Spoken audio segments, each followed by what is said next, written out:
Welcome to जनता की आवाज़। सलाम, नमस्ते, सत श्री अकाल। आई होप, उम्मीद करती हूँ आप सभी लोग खुश होंगे, खैरियत से होंगे। शुक्र अल्हम्दुलिल्लाह, आपकी बहन भी बिल्कुल ठीक है। तो जी, आज सबसे पहले करते हैं उस 12 साल की मासूम बच्ची पर बात, जो एक छोटी सी बच्ची का रेप हुआ है। रेप करने वाला एक मुस्लिम शख्स है, पर इस बात से कोई पूरी मुस्लिम कम्युनिटी बदनाम नहीं हो जाती। मैं हमेशा कहती हूँ, बलात्कारी हो या कोई आतंकवादी, इनके जाति धर्म नहीं होते। ना किसी बलात्कारी का जाति धर्म होता है, ना ही किसी आतंकवादी का जाति धर्म होता है। किसी की भी आत्मा गंदी हो सकती है और किसी का भी ईमान खराब हो सकता है। मैं सिर्फ इतना ही कहती हूँ, जब कोई बलात्कारी होता है ना, उसका जाति या धर्म ना देखो, सजा दो उसे, और इतनी दो कि दोबारा किसी और की हिम्मत ना हो, ताकि बेटियां सेफ रह सकें। एक जवान लड़की, बकौल रामू के, अगर एक जवान लड़की देर रात को निकलती है तो उसका बलात्कार तो होगा ही, पर एक छोटी सी मासूम सी 12 साल की बच्ची लोगों को क्या ही उकसाएगी बलात्कार के लिए। पर जिसकी मानसिकता गंदी होगी, उसको ना 12 साल की बच्ची दिखाई देगी, ना 70 साल की बूढ़ी औरत दिखाई देगी। मगर आज पता दुखद बात क्या है, देश में बलात्कार तो हमारे देश की बेटी निर्भया का भी हुआ था, जो हमारे देश की एक हिंदू बेटी थी, और उसके सारे ही बलात्कारी हिंदू थे। मगर किसी मुसलमान ने उस टाइम, मुस्लिम कम्युनिटी के किसी भी शख्स ने हिंदू या मुसलमान करके किसी को टारगेट नहीं किया था। सिर्फ बलात्कारियों के खिलाफ आवाज़ उठाई थी हिंदू ने, मुस्लिम ने, सिख ने, ईसाई ने। उन 4 बलात्कारियों की वजह से पूरी हिंदू कम्युनिटी बदनाम नहीं हुई थी। डॉक्टर बिटिया का रेप हुआ, वहाँ भी बलात्कारी सारे हिंदू थे, मगर वहाँ भी किसी मुस्लिम कम्युनिटी के इंसान ने हिंदू कम्युनिटी को बदनाम नहीं किया था। किसी की दुकानें नहीं तोड़ी थी, किसी को मारा नहीं था। जो देना चाहते हो ना दो, मगर एक गंदी मछली की वजह से आप हर किसी को नहीं बदनाम कर सकते। हमारे देश की इस हिंदू बेटी ने यही एक मुद्दा उठाया। इस बेटी ने यही कहा कि ठीक है, एक बलात्कारी मुसलमान है, पर उसकी वजह से आप पूरी मुस्लिम कौम को बदनाम नहीं कर सकते।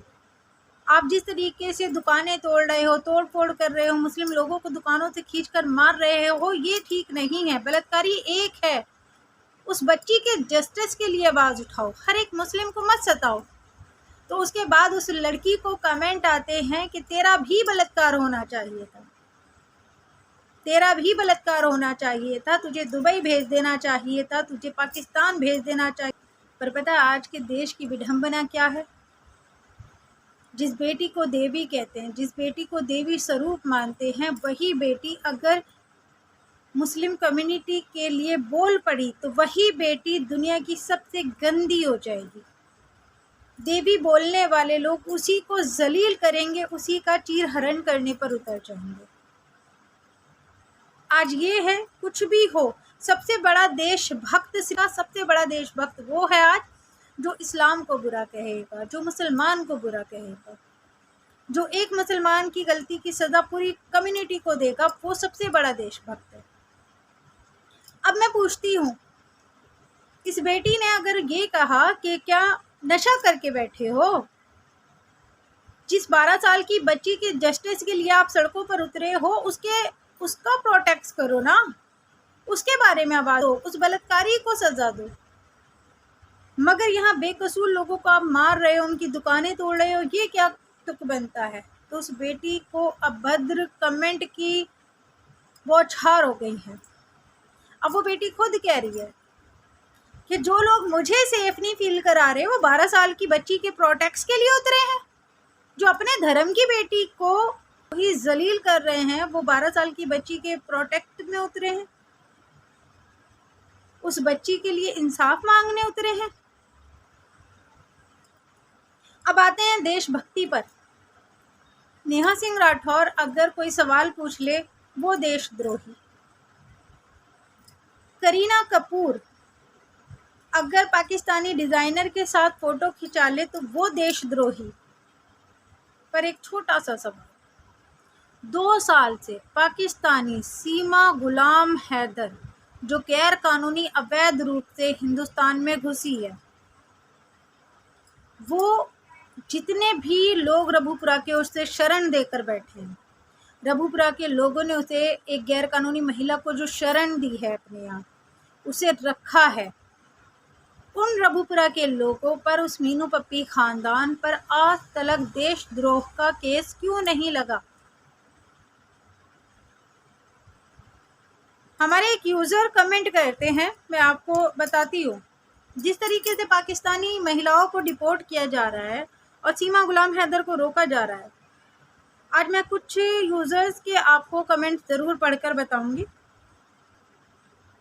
मन की बात ये लिखती हैं कि पर एक बात है, सीमा हैदर ने औरतों को ये सीख दे दी है कि जिस तरीके से वह आई है वो सारी वीडियो सेव करो, उस पर रिसर्च करो, अध्ययन करो, तभी भारत में एंट्री करो। इसके बाद मजाल नहीं कि आपको कोई निकाल पाएगा सामने, चाहे देश के पीएम तक क्यों ना हो। ये एक यूज़र का कमेंट है। अब बताएं ना, हमारे देश के आदरणीय प्रधानमंत्री मोदी जी 48 घंटे का अल्टीमेट देते हैं कि जो भी पाकिस्तानी हैं सब डिपोर्ट होंगे, चाहे उन लड़कियों की शादी हिंदुस्तान में हुई है मगर अगर उनके पास नागरिकता नहीं है तो वो पाकिस्तान जाएंगी। यहाँ तक कि जो लोग 40 साल से 35 साल से हिंदुस्तान में रह रहे थे वो भी पाकिस्तान वापस डिपोर्ट हुए हैं। जिन औरतों के 9 दिन का, 18 दिन का, 1.5 साल का, 1 साल का बच्चा था, वो औरतें भी बच्चे छोड़ कर डिपोर्ट हुई हैं। पर ये किस तरीके का मैसेज जा रहा है कि जो पासपोर्ट वीज़ा से आए थे, जो कानूनी तौर पर शादी करके आए थे, वैलिड तरीके से शादी करके आए थे, जो पासपोर्ट वीज़ा से आए थे, जिन्हें सरकार ने आने की इजाज़त खुद दी थी वीज़ा देकर, वो सब लोग पाकिस्तान डिपोर्ट किए गए। बहुत अच्छी बात है, हमें कोई ये नहीं है कि सरकार ने ऐसा फैसला क्यों लिया। सरकार कितने भी कड़े से कड़े फैसले लेगी, हम सरकार के साथ हैं। पहलगाम हमले के बाद हम सरकार के साथ हैं, मगर सरकार को भी तो हमारे साथ होना चाहिए ना। जिस तरीके से तमाम पाकिस्तानी डिपोर्ट हो रहे हैं जो कानूनी तौर से आए थे, तो जब एक गैर कानूनी महिला हिंदुस्तान में आती है तो उसे डिपोर्ट क्यों नहीं किया जाता, क्यों नहीं किया जा रहा? इससे अब देश के बाहर सभी मुल्कों में क्या मैसेज जाएगा हिंदुस्तान का कि जो पासपोर्ट वीज़ा से जाते हैं, गर्ल्स सिर्फ उन पर गिरती है। जो पासपोर्ट वीज़ा से जाते हैं, जो कानूनी तरीके से जाते हैं, उनको पाकिस्तान डिपोर्ट किया जाता है, उनको उनके मुल्क डिपोर्ट किया जाता है।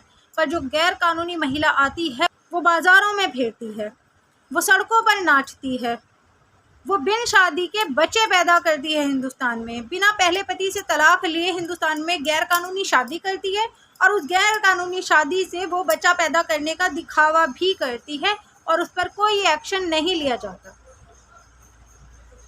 कानून को वो बताती है कि सुबह शाम शिफ्टिंग बदलती है कि 2 पुलिसकर्मी सुबह में होते हैं, 2 पुलिसकर्मी शाम में होते हैं, 4 पुलिसकर्मी उसकी सेफ्टी के लिए हम हिंदुस्तानियों के टैक्स से दिए जाते हैं। हम हिंदुस्तानियों के टैक्स से 4 पुलिसकर्मी उसे सुबह शाम चेंज करके दिए जाते हैं। एक गैर कानूनी महिला की घुसपैठी की जिससे फ़ौरन डिपोर्ट कर देना चाहिए था, 2 साल पहले ही उस महिला को बाकायदा हीरोइन बनाकर रखा जाता है, उसे पूरी सेफ्टी दी जाती है, उसे पूरी आज़ादी दी जाती है कि वो रबूपुरा में घूमे, सड़कों पर नाचे, वो बाज़ारों में घूमे, वो लोगों के फार्म हाउसों पर जाए, वो बड़े आला अधिकारियों की थालियों में परोसी जाए, उसे फुल आज़ादी दी जाती है। अब आते हैं तर्क जो दिया जाता है कि सीमा हैदर डिपोर्ट क्यों नहीं हो सकती। देश का कानून, संविधान तो कहता है पाकिस्तानी सीमा गुलाम हैदर गैर कानूनी औरत को कभी ज़िंदगी में नागरिकता नहीं मिल सकती हिंदुस्तान में। वो एक नहीं 1 दर्जन बच्चे पैदा कर ले, 1 लप्पू के छोड़ो, रामू का, मस्तान का, पूरे जहान का बच्चा पैदा कर ले, उस औरत को नागरिकता नहीं मिल सकती। मगर कानून के संविधान से अब लोग नहीं चलना चाहते। कानून संविधान को भी अपने अकॉर्डिंग ही मान्यता देते हैं। ये हर एक हिंदुस्तान का रवैया नहीं है, हर एक हिंदुस्तानी का रवैया नहीं है, ये उन IT सेल के चमचों का रवैया है, उन अंधभक्तों का रवैया है जिनके लिए देश से पहले, देश की सुरक्षा से पहले, देश के आत्मा सम्मान से पहले, देश की अर्थव्यवस्था से पहले, देश के कारोबार से पहले, नौकरी से पहले, मेडिकल से पहले, शिक्षा से पहले सिर्फ अंधभक्ति है, सिर्फ हिंदू राष्ट्र बनाने का सपना है, सिर्फ उनके लिए ये चीज़ मान्यता रखती है। वो अपने अकॉर्डिंग अदालतों को मानते हैं और जब उनके मुताबिक अदालतों के फैसले नहीं आते तो वो अदालतों को नहीं मानते। तो सीमा हैदर के 2 तर्क दिए जाते हैं रोकने के। पहला, सीमा हैदर प्यार में आई है, पाकिस्तान में ही सनातन धर्म अपनाकर आई है और हिंदुस्तान में वो लप्पू झप्पू के प्यार में आकर सनातन धर्म अपना के प्योर सनातनी हो गई है, प्योर हिंदुस्तानी हो गई है। मतलब हम तो झक ही मार रहे थे, हम तो हिंदुस्तान में जख ही मार रहे थे। मेरी आलो नस्ल में किसी का दूर से दूर पाकिस्तान से लेना देना नहीं है, तो हम तो हिंदुस्तानी है ही नहीं। हमारा, मेरे घर में मेरे हस्बैंड के, हमारे तो पासपोर्ट भी नहीं है, तो हम तो पाकिस्तान तो छोड़ो, देश से अपने बाहर कहीं गए ही नहीं है, तो हम तो हिंदुस्तानी है ही नहीं। मगर सीमा गुलाम हैदर क्योंकि सनातन धर्म में आ चुकी है, मेरा ये अल्फाज बहुत कड़वा लगता है लोगों को, पर मैं माजरत चाहती हूँ मेरे उन हिंदू बहन भाइयों से जो सीमा गुलाम हैदर के खिलाफ हैं, मगर जब मैं बोलती हूँ तो हो सकता है उनको भी बुरा लगता हो। मैं आपकी एक सोच क्लियर करना चाहती हूँ कि यकीन मान लें, सीमा गुलाम हैदर को सिर्फ सनातन धर्म के नाम पर ही रखा गया है। अगर वो मुसलमानी होती, मुसलमानी तो खैर वो है, नाम की मुसलमानी है, अगर वो मुस्लिम फैमिली में आती ना, तो जिस तरीके से बाकी मुस्लिम औरतों को डिपोर्ट किया गया है, यहाँ तक कि मुस्लिम ही नहीं हिंदू औरतों को भी डिपोर्ट किया गया है, जो हिंदू थी, हिंदू फैमिली में शादी हुई थी मगर उनके पास मान्यता नहीं थी, उन्हें भी डिपोर्ट किया गया है। मगर सीमा गुलाम हैदर को क्यों नहीं किया जाता? वो मुसलमान है और हिंदू धर्म में आई है, इसी बेस पे उसके साथ रियायत बरती जाती है, क्योंकि उससे हिंदू मुसलमान का काम लिया जाता है। अब आते हैं एक और बात पे। मैंने कल एक वीडियो देखी जिसकी बात यकीन जाने मैं खुद भी रो पड़ी। एक औरत, जिसकी मैं पिक्चर साइड में लगा दूँगी, एक औरत 9 मंथ प्रेग्नेंट है, फुल टाइम है उसका, किसी भी टाइम बच्चा हो सकता है उसको। पहला बच्चा उसका 1 साल का है, वो बच्चा बीमार है, बुखार में तपा हुआ है, बच्चा बेतहाशा माँ के लिए रो रहा है और माँ ऐसी कंडीशन में जो फुल टाइम प्रेग्नेंट है, 9 मंथ प्रेग्नेंट औरत है, वो औरत बेतहाशा रो रही है अपने बच्चे के लिए कि ठीक है, मैं सरकार के फैसले का आदर करती हूँ, सम्मान करती हूँ, वो डिपोर्ट करना चाहते हैं मुझे कर दे डिपोर्ट, मगर बस मेरा बच्चा मुझे दे दे। मैं अपने 1 साल के बीमार बच्चे को यहाँ कैसे छोड़ के जाऊँ? मगर हमारा कानून सिस्टम मजबूर है, क्योंकि हमारे आदरणीय मोदी जी का फैसला है, जो इंडियन नागरिकता के बच्चे हैं या बड़े हैं वो नहीं जा सकते, पाकिस्तानी नागरिकता वाले ही पाकिस्तान डिपोर्ट किए जाएंगे। तो उस औरत के बच्चे को नहीं जाने दिया जा रहा। अब मैं कहती हूँ, सीमा गुलाम हैदर को तर्क दिया जाता है कि सीमा गुलाम हैदर पे केस चल रहे हैं, इसलिए हमारे देश की सरकार मजबूर है उसे नहीं भेज सकती, है ना। वही सरकार ना जो कोर्ट के आदेश नहीं मान रही है, कहती है कि संसद से ज़्यादा जो संसद में कानून बनेगा वही कानून सबको मानना पड़ेगा, वो कोर्ट के आदेश पे रुकी हुई है वही सरकार। अजीब तर्क है।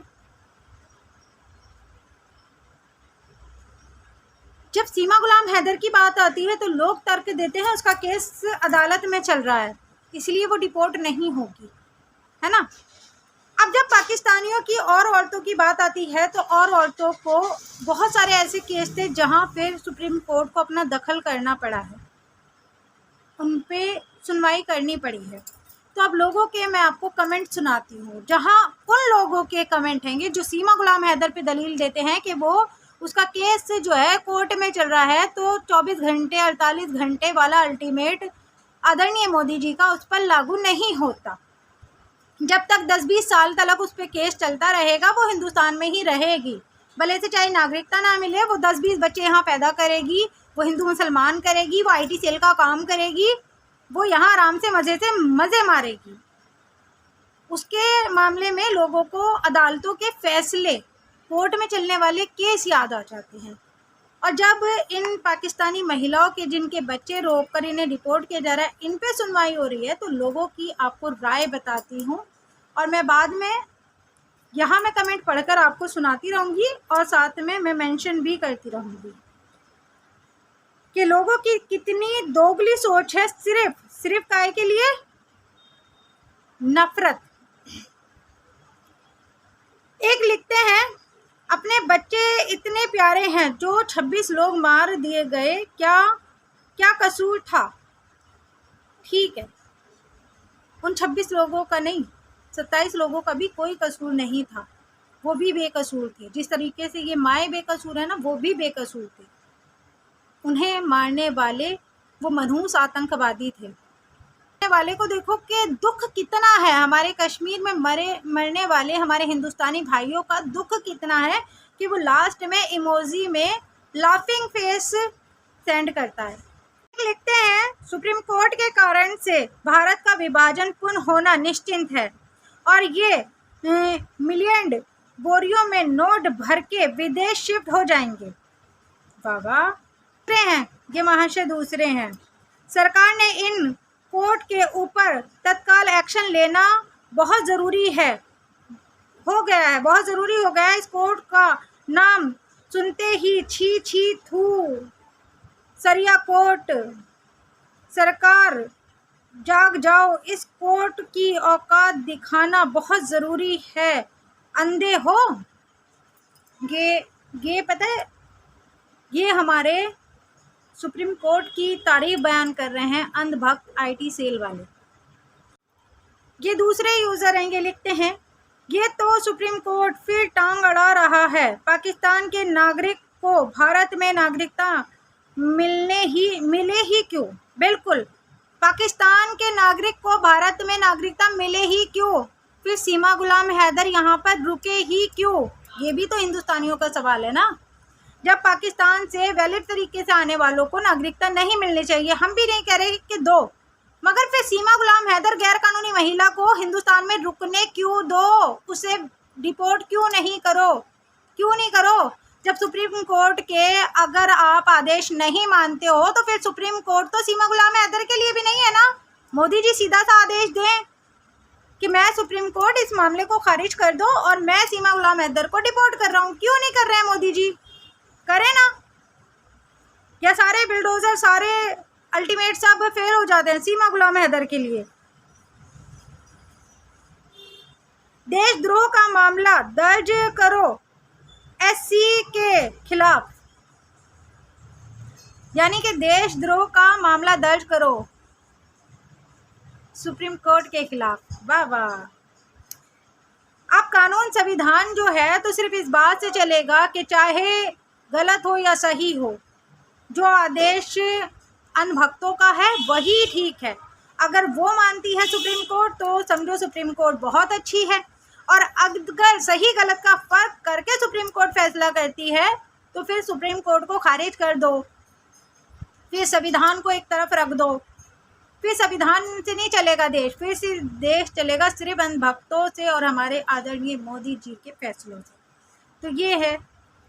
अभी एक और बताती हूँ मैं आपको, मतलब हमारे देश की अब अदालतों की क्या इज्जत रह गई है ऐसे अंधभक्तों की नज़रों में। और अगर के नेहा सिंह राठौर कोई सवाल कर लें तो उन पर देशद्रोह का मामला हो जाता है, मगर सीमा गुलाम हैदर पे, ऐसे लोगों पर, ऐसे वाहियात जो हमारे देश के कानून पे, हमारे संविधान पे, हमारे कोर्ट पे ऐसे गंदे वाहियात कमेंट कर रहे हैं, इन पे कोई भी कार्रवाई इन पर नहीं होगी, इन पे कोई कार्रवाई नहीं होगी। एक लिखते हैं महाशय, सुप्रीम कोर्ट की वजह से हमारे देश एक दिन टूट जाएगा। ओहो, सुप्रीम कोर्ट को ऐसे फैसले नहीं देना चाहिए जो देश हित में ना हो। ओहो, देश हित में ये होना चाहिए सुप्रीम कोर्ट का फैसला कि सारे मुसलमानों को निकालो और बाहर फेंक दो। तो ये तो सुप्रीम कोर्ट का अव्वल दर्जे का बहुत अच्छा फैसला होगा अगर के सुप्रीम कोर्ट जो है तो अपने संविधान पे चले, कि जो संविधान ने बाबा साहेब अम्बेडकर जी ने हर एक जाति धर्म को इस हिंदुस्तान में रहने का इक्वल अधिकार दिया था, वो उस अधिकार को ख़त्म कर दो तो सुप्रीम कोर्ट के आदर्श, उसके फैसले सबको मंजूर होंगे।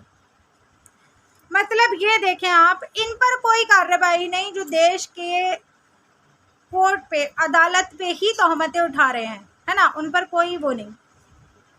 ऐसी मीडिया पर कोई एक्शन नहीं जो पहलगाम कश्मीर की न्यूज़ नहीं चला रहा है, जो ये नहीं मांग कर रहा है कि आदरणीय मोदी जी उन आतंकवादियों को पकड़ें जिन्होंने हमारे देश के मासूम लोगों की जानें ली हैं।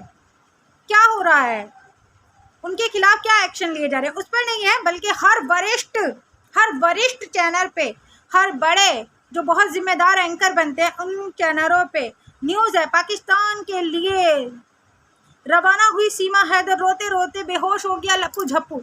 आई मीन टू से सचिन में ना उनका, है ना, क्योंकि उनका तो वो जिज्जा लगता है ना। मतलब ये न्यूज़ एंकर जो चैनल हैं उनकी ये रिपोर्टिंग है।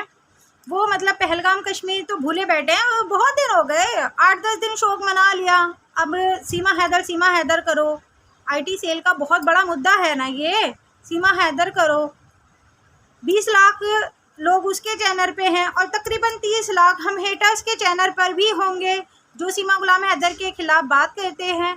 तो 50 लाख लोग सीमा गुलाम हैदर में उलझे हुए हैं। नौकरियों की बात किसी को नहीं करनी, रोजगार की बात किसी को नहीं करनी, महंगाई की बात किसी को नहीं करनी। सीमा हैदर कब आएगी, कब जाएगी, कब बच्चा पैदा करेगी, कब नाचेगी, कब रोटी खाएगी, कब प्याज डालेगी, कब लहसुन डालेगी, ये वाला मेन मुद्दा हमारे देश का सबसे बड़ा मुद्दा है ना। तो वैसी ही मीडिया जिन्होंने इस सीमा गुलाम हैदर एक नाचने वाली को हीरोइन बनाया, उनकी मैं नहीं कह रही हूँ, उनके बकौल है ये। सीमा हैदर को योगी सरकार का तोहफा, तिल मिला गया पाकिस्तानी पति। क्या तोहफा बताए ना मुझे, योगी सरकार का क्या तोहफा। योगी सरकार एक बार फिर अनाउंसमेंट कर दें, आदरणीय मोदी जी, आदरणीय योगी जी, एक बार अनाउंसमेंट कर देना कि सीमा गुलाम हैदर हमने रखी हुई है भैया, हमारे काम आ रही है, रहने दो उसे, क्यों अपनी टांग ला रहे हो। मजाल है हमारी हैसियत जो हम फिर सीमा गुलाम हैदर के खिलाफ बोल जाएं। कम से कम ये जो 30 लाख व्यूज़ हमारे पास हैं, जो हमारे साथ में एक लोग का जत्था है, वो तो कम से कम हटे। 20 लाख ही लोगों को बेरोजगार फिरने दो, कम से कम 30 लाख तो देश के मुद्दों पर आए। जब लोगों को पता चल जाएगा कि भाई सीमा गुलाम हैदर नहीं जाने वाली, तो कम से कम 20 लाख लोग ही मिसेस हैदर के चरणों में पड़े रहे। कम से कम 30 लाख लोग तो बचे हैं, वो तो अपने काम हिल्लों से लगे हैं। वो तो रोज जो जिस आस में बैठे रहते हैं, 2 साल हो गए हैं, 2 साल इस आस में कि सीमा गुलाम हैदर पे हम बातें उठा रहे हैं, हम उसके पॉइंट उठा रहे हैं, हम उसकी एक एक कमियां गिना रहे हैं। वो आज जाएगी पाकिस्तान, कल जाएगी पाकिस्तान। इतना बड़ा कांड होने के बाद हर एक हिंदुस्तानी को उम्मीद थी कि सीमा गुलाम हैदर अब तो किसी सूरत हाल नहीं रुक सकती। पर आज चमची चाची ने उसके बेटे को उस वीडियो में दिखा के, लाल साड़ी में बैक से सीमा हैदर को दिखा के, वही सेम कटकाठी, वही सेम साड़ी जो सीमा गुलाम हैदर के पास है, चमची चाची ने दिखाकर ये साबित कर दिया है कि सीमा गुलाम हैदर कहीं नहीं जाने वाली। और मैंने आप लोगों से कल की वीडियो में कहा था कि कुछ दिन रुके, मैं बताऊंगी सीमा गुलाम हैदर नहीं जाएगी और क्यों नहीं गई, ये भी बताऊंगी। मुझसे लोग, आप सबने कमेंट भी किए कल की वीडियो में कि बाजी आप बता ही दो ना। नहीं बता सकती, क्यों नहीं बता सकती, फिर सारा ठीक रहना मेरे कपाल पे आ जाएगा। क्यों कि हो सकता है जा सकती, मगर आपने वो बातें ऐसी कर दी, पॉइंट ऐसे बता दिए कि फिर तो लोग मजबूर हो गए उसे रोकने के लिए। तो इसीलिए कहते हैं ना, तेल देखो, तेल की धार देखो। अभी देखने दो कि सब पाकिस्तानी डिपोर्ट हो रहे हैं, उसमें गैर कानूनी महिला सीमा गुलाम हैदर भी डिपोर्ट होती है। हमारी शर्वनी बहन इतना बढ़िया काम कर रही हैं कि मैं अप्रिशिएट करती हूँ जिस तरीके से वो हर एक इंसान को पकड़ के ला रही हैं और उनसे बात कर रही हैं, अपने तर्क वितर्क रख रही हैं और लोगों को बता रही हैं कि कानून ये कहता है कि सीमा गुलाम हैदर किसी सूरत हाल हिंदुस्तान में नहीं रुक सकती, और उसी कानून का खनन किया जाएगा सीमा गुलाम हैदर को रख कर। हमारी भावनाओं के साथ खेला जा रहा है। 2 साल से हिंदुस्तान की एक बड़ी आबादी को, तकरीबन 50 लाख लोगों को मेंटली डिस्टर्ब कर दिया गया है। हर इंसान आस में बैठा है सीमा हैदर आज जाएगी। उसका एटीट्यूड, उसका गुरूर, उसका घमंड ऐसे ही नहीं है। एक मामूली से 2 कौड़ी के लप्पू झप्पू या उसके ख़ानदान पे वो घमंड नहीं लिए बैठी है। वो जिन पे घमंड लिए बैठी है, मैं पहले भी 4.5 लाख सब्सक्राइबर का चैनल गवा चुकी हूँ। यही सच की बीमारी है, मुझे भी गवा चुकी हूँ 4.5 लाख सब्सक्राइबर।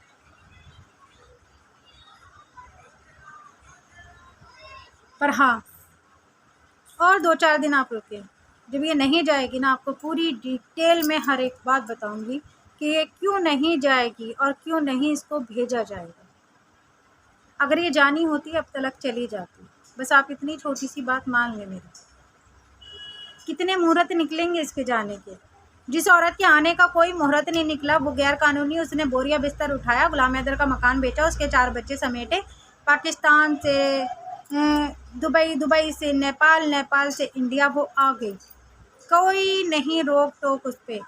एक गैर कानूनी इंसान इतनी इजीली आ गया। रास्ता आप सबको पता है, रास्ता आप सबको बता दिया है उसने कि इस तरीके से आप गैर कानूनी आ सकते हो। बस आने के बाद इतना करिएगा कि हिंदुस्तान में आते ही सनातन धर्म के जयकारे लगा लीजिएगा, तो आपको किसी का बाप भी नहीं भेज सकता फिर। जबकि कोई जाति धर्म के नाम पर किसी गैर कानूनी इंसान को आप देश में नहीं रोक सकते। पर देखो, ये अंधभक्ति का बाजार आज इस कदर गर्म हो चुका है कि धर्म के नारे लगाने से उसको इतना प्रोटोकॉल मिल रहा है। आई थिंक आपको मेरी बातें समझ में आ गई होंगी, कुछ जो मैं कह चुकी हूँ और कुछ जो मैंने नहीं कही है। ये थी आपकी बहन की वीडियो। आई होप मेरे भाई बहनों को पसंद आई होगी। पसंद आई हो तो प्लीज़ लाइक शेयर सब्सक्राइब कर दें। अपनी बहन को दुआओं में याद रखिएगा। अल्लाह हाफिज़।